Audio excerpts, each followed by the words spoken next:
Hey guys, Terry here with the Forest Farm Project. Today we're going to show you how we install some drawer slides and some new drawers. Hope you enjoy.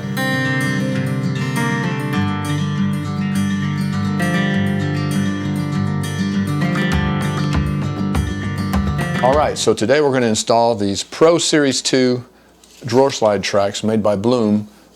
They are really smooth, really nice. They've got a little rubber bumper here. When you push them in, they lock in so that the drawer's not going to roll out on you. We're going to use a Kreg Draw Slide Jig to mount these things. So let me show you how you use this. First off, you've got this little tab that you're going to set on top of the rail, and there's another one that will slide out and catch the stile. And this is going to overlap the stile by a little bit, and then you have to clamp it down. So you stick it up in here. They're also labeled A and B. This is B, A's already in there. So B goes on your right side, whether you're doing the front or the back. Same with A, it stays on the left. Stick it up under here. You want this down flat. And I generally just hold my finger right there, and that's going to keep it straight. If it's a little bit crooked, when I get it on there and I push down, it's flat, level with the rail. Get that down. We'll take a piece of cardboard, put the non-colored side against the cabinet just to help keep from marring it up. Take these clamps, get it turned the proper direction, stick it in there and clamp it down. Then you take your drawer slide, rubber bumper goes to the back, set it on your jig there, and you want to get flush with the front edge. We'll use a little block. Brian and I usually work together. One of us holds that block there. You want this right at the front edge. And then you can slide this out.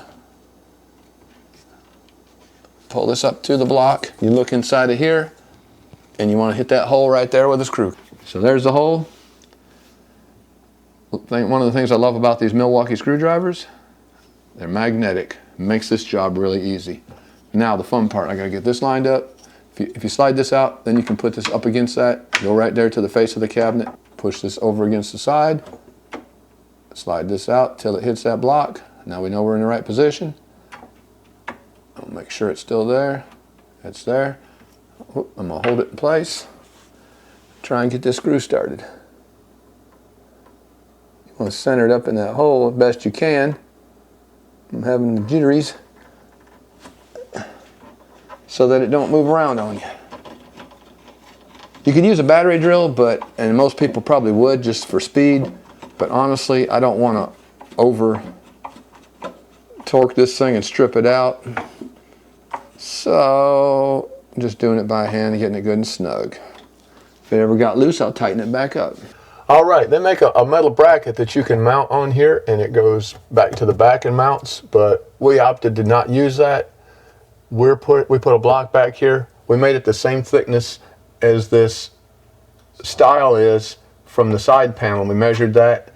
We took and ripped this down on a table saw, stuck it in here, made sure it was the same thickness, mounted it back here where the back of the track is, and there's a couple of holes in this bracket back here that we're going to mount to the wood.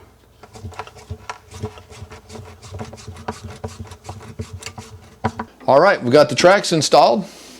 So now we need to flip these brackets around. Same concept. You take this, slide it right up under that track. Make sure it's setting good and flat. Take your clamp. What's the proper name for this clamp, Brian? It's an Automax clamp. Automax clamp, that's right. Clamp it down. We're in there. These things will tend to be greasy where the roller bearings ride, so you kind of want to avoid that area if you can. Get that lined up and roll it on in there. If you push on these, they will flex in. If you were pulling on them, they will pull out some. I think that's in the design so that you don't have to be exactly precision. That would be very difficult to do. That way, if there's a little fluctuation in the way things are built, it has a little bit of give, so it will still work and function properly. But You want it to be in its resting state, which is probably going to be center of the possible directions it would go. Measure 25 1/8. If I go 25 1/8, if it's a little over, it'll push. If it's a little under, it'll pull, but it should work. All right, so we measured from the inside of the metal tab to the inside of the metal tab on the drawer that we're working on. This is a completed drawer that we've already done. That was 25 1/8. If we cut these front panels 25 1/8, then this stuff would have to end up being on the side, and you would see those holes on the side, and that little crack and this edge, this board would be on top of that board if it was a full width. And you'd see that edge as well when you pull the drawer out. As it is, the way we assembled them, we put these parts on the inside and these on the outside. When we put our drawer front, all you're going to see is a drawer front and a nice clean edge. So that would be the best way to build these boxes. Wouldn't have to be, but that's the way it's done, customarily. So anyway, we've got the 25 1/8 from there to there. These are each a ½ inch. They're actually about a 32nd less than ½ inch.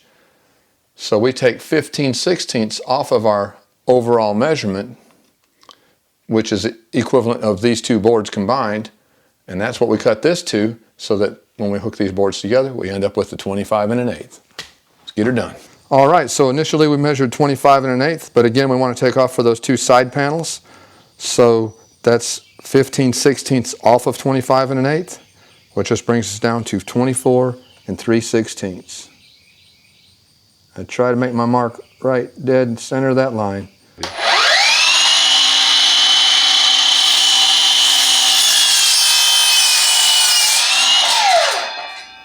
All right, I've got two pieces of drawer stock which are going to represent the sides of our drawer. We want to make sure that it's not too wide or too skinny. We don't want it floppy, and we don't want it so tight that it's binding the track down. So we take these two scrap pieces of drawer stock, stick them up here, slide them in there, slide this in there. It's fitting good without being too tight. It's flexing that just a little bit because I'm getting crooked back and forth, but it's fitting real good and loose, but yet not falling. So I think we got it right. All right, we went ahead and assembled this. We've got other videos if you want to see how to actually assemble parts with the Kreg pocket hole system. This is more about just putting this drawer together and hooking it to the tracks. All right, guys, we need to cut a bottom for this drawer, and the depth of it is 22 1/16, but you also have this 1/4 inch groove. So you have to add a 1/4 inch for each side, which is a total of 1/2 inch. So the 22 1/16 plus 1/2 inch would be 22 9/16. So that's what we need for the depth of this drawer. Now, the width of the drawer is much wider than the depth. I can measure inside of here, and I'm getting 24 1/2. When I put the other panel up here, that's going to add another 1/4 inch here, so that'd be 24 3/4. So we need it 22 9/16 by 24 3/4.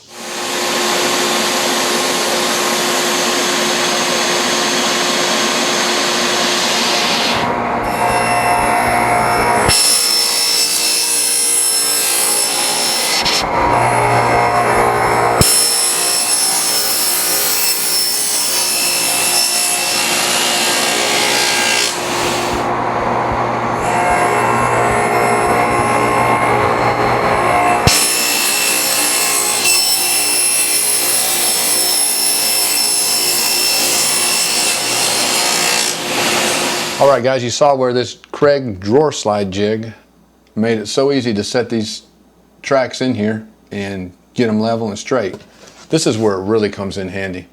You can slide these bad boys out here and set your drawer on these two jigs between the tracks.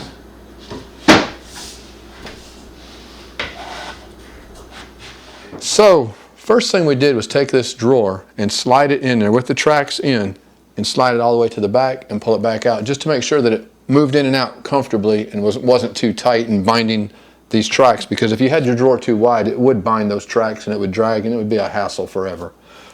Hindsight's always better than foresight. We should have left these jigs on the inside of the cabinet, kept the tracks pushed in. We could have set the drawer on that jig and slid it in there, checked for the fit, pulled it back out, then moved these out here. As it stands with them out here, I had to reach back into the back of the cabinet area and hold it up. Wasn't a big deal, but we already had the tracks in there. Why not leave them there until you get done? Make it a little bit easier. Okay, so next what we want to do is this little tab right here, that's basically going to be against the drawer front, which we don't have on here yet, obviously. So we just take our little block of wood here, stick it on this front right here, and then push this out against it. When we got that set, then we like to pre-drill. Don't go all the way through. You don't want to come out the other side. Try and get in the center of that hole.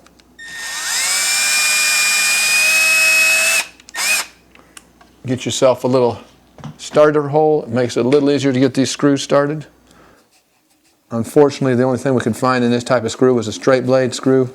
Not our favorite screw, but it's what they had available at the time. We're trying to get this bad boy done.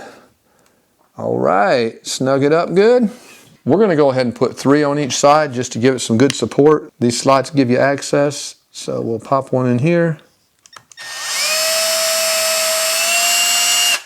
And I got to remember not to over drill it and go out the other side.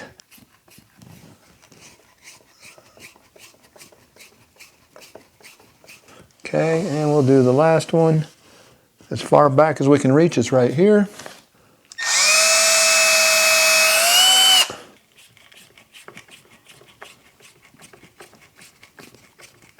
All right, that completes this side. You just repeat the same process on the opposite side. Well, that completes that drawer installation, and I gotta say, I am very pleased with everything that we've bought here. It's all good products. Works great, better than expected, considering this is our first real set of kitchen cabinets we've ever built. Check back soon when we install the doors and drawers fronts to these cabinets, and see you next time.